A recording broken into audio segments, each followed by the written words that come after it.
Ok. Les jeunes.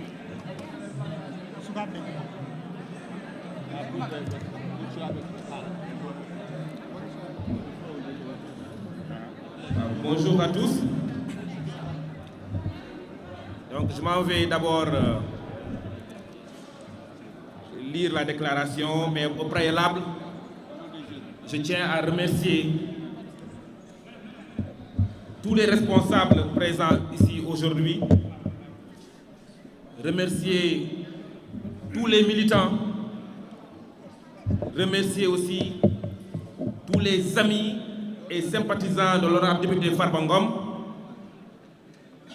remercier aussi toutes les personnes ici présentes qui sont éprises de démocratie et de lutte contre l'injustice. Donc merci pour votre présence, merci à tous les responsables, merci pour votre engagement pour soutenir honorable député Farba Ngom. Je vais d'abord lire une déclaration pour la démocratie et pour la lutte contre l'injustice dont est victime honorable député Farba Ngom. L'on sait qu'un an après l'avènement du tandem Sonko-Diomaye aux affaires, le sentiment le plus partagé par les Sénégalais est soit la déception, soit le désespoir. Ils sont perceptibles partout, chez les jeunes, les femmes, les personnes vulnérables, les entreprises, les syndicats, la diaspora, etc. Le Sénégal est victime de promesses fallacieuses, sous-entendues par la manipulation, l'ignorance, l'incompétence, le mensonge, l'inexpérience et surtout la mauvaise foi. Hélas, la montagne a accouché d'une souris, plongeant le Sénégal dans l'abîme, ce qui nous condamne dans la souffrance et la misère. À nos autorités, je vous dis et nous vous disons, aujourd'hui, vous avez amené le Sénégal du désespoir. Le Sénégal du désespoir est celui caractérisé par des milliers de licenciements abusifs au port, au FONSIS, à la CDC, à la LONASE, à l'UCG, au FERA, etc. Le Sénégal du désespoir est celui des centaines de médecins spécialistes qui aujourd'hui fuient le pays pour rejoindre l'étranger faute de perspective. Le Sénégal du désespoir est celui de femmes déçues et abusées, les pirogues de la mort et les chemins périlleux de Nicaragua. Le Sénégal du désespoir est celui des milliers de jeunes qui se bousculent devant les boas, les bureaux, pour aller cueillir des raisins en Espagne. Le Sénégal du désespoir est ce Sénégal des milliers de jeunes conducteurs de Jakarta menacés de chômage par un État fiscal. Le Sénégal du désespoir est celui des milliers de taximans, pères de famille, qui voient disparaître petit à petit leur outil de travail. Et le Sénégal du désespoir est celui des milliers de commerçants qui passent leur journée à se tourner les pouces inquiets sur leur avenir faute de clients. Et enfin, le Sénégal du désespoir est celui des étudiants qui sont obligés de brûler des pneus pour manger. Face à ce désespoir et à cette misère, le président Bassirou Diomaye Faye nous dit solennellement qu'il n'a plus de marge de manœuvre, qu'il est contraint. Le Sénégal est inquiet. Le Sénégal est inquiet. Son Premier ministre Ousmane Sonko, l'homme qui faisait rêver tout un peuple avec des promesses sans lendemain et des promesses de solutions miracles en 2 mois, il semble aujourd'hui se préoccuper plus par ses 78 milliards de budget, ses véhicules neufs et ses fonds politiques. Le Premier ministre doit nous dire où se trouve ce fameux compte à 1000 milliards appartenant à un dignitaire de l'ancien régime. Le Sénégal en a besoin.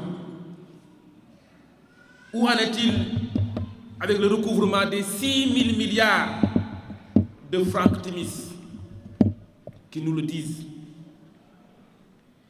Incapable de répondre aux attentes du peuple sénégalais,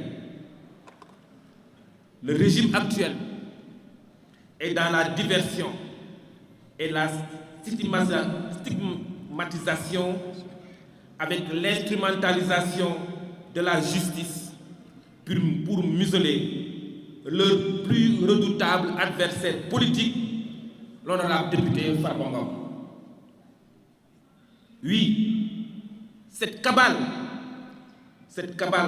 contre Farba Ngom est un règlement de compte piloté par Ousmane Sonko, qui, d'un ton menaçant, lui avait promis la guerre. Donc la guerre est ouverte entre Ousmane Sonko et honorable député Farba Ngom. C'est la première fois dans l'histoire du Sénégal, première fois dans l'histoire politico-judiciaire, qu'un député élu voit son immunité parlementaire levée, le député jeté à la vindicte populaire par un communiqué, jusqu'à aujourd'hui sans aucun motif clairement identifié et clairement reproché aux députés. Les avocats de Farba Ngom ont fustigé qu'ils ignorent jusqu'à ce jour avoir des soupçons de détournement de deniers publics sur quelqu'un qui n'a jamais géré des comptes publics. C'est la première fois dans l'histoire du Sénégal. Avoir des soupçons de blanchiment de capitaux sur quelqu'un recevant de l'argent provenant du trésor public, c'est la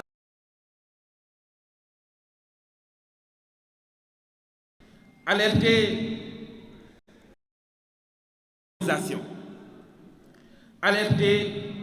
contre ce ciblage d'un homme consistant à utiliser la justice croyée complètement bannie. Celui qui doit considérer, aimer et respecter les Foutanké en travaillant pour le développement de la région et à son rayonnement, comme le fait Farba Ngom depuis très longtemps. Grâce à son engagement, sa générosité et son amour inconditionnel pour les Foutanké, c'est la vérité, tout le Fouta, tous les Sénégalais épris de justice, toute la diaspora sénégalaise épris de justice contre l'injustice se mobilise avec lui dans ce combat qui est le leur pour protéger et soutenir le plus grand défenseur de la cause du nord du Sénégal, à savoir l'honorable député Farba Ngom.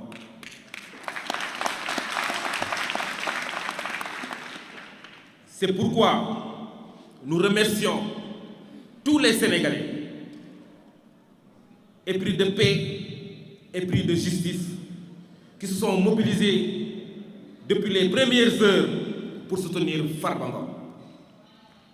Nous remercions aussi très sincèrement l'ensemble des familles religieuses du pays et en particulier celles du Fouta, ces hommes de valeur, ces hommes de Dieu qui ont organisé des journées de prière en guise de soutien à leurs fils, à leurs talibés, à leurs bienfaiteurs, honorable député Farba Ngom. Nous rendons aussi un vibrant hommage à toute la diaspora établie en France, au Gabon, aux États-Unis, en Côte d'Ivoire, en Italie, au Congo, partout, pour la forte mobilisation et la forte détermination face à ce régime de la terreur. Mention spéciale à ces milliers de jeunes, de femmes, de cadres, déterminés dans ce combat contre l'injustice et le ciblage d'un des plus valeureux hommes du Fouta, Farba Ngom. Cette mobilisation exceptionnelle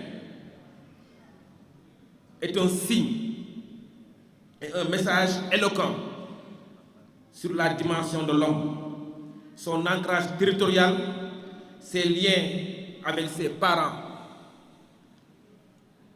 Il est clair que le Sénégal, les hommes de valeur, les hommes contre l'injustice, le Fouta, ne laisseront jamais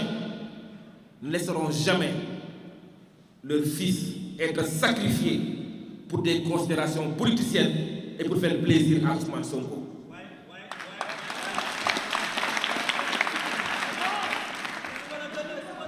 L'injustice appelle la violence.